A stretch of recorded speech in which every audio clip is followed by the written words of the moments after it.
aiziet. Māte mīļā, nu kā citādi.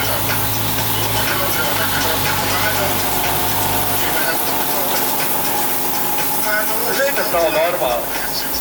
Tagad es kāds vloglogiņi dara. Parasti kaut kādu skaitu saplāksnes vai kādu vienu var nodēvēt. Uz vienas puses ir tas nanotehnoloģijas uzklājums, uz kurais arī kaut ko uzzīmēju. Viņš paņem ar kerkeri, viņu vienkārši nodzēs nost. Otrā pusē viņš laid ar kerkeri.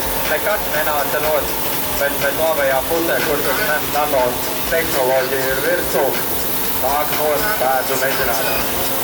Citā ir lieta.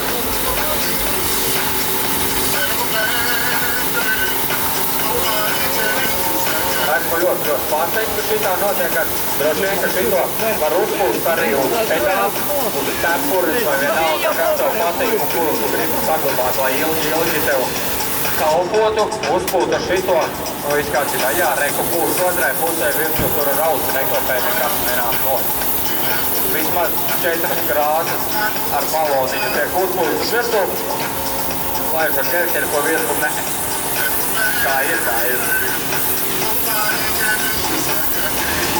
Es esmu diezgan pārsteigts, ka tā var izdarīt, jo skaidrs apmāks, ja var nav nekāds lodējums, bet izrādās, ka tā nanotehnoloģija ieiet visās rieviņās iekšā un piepilda visu.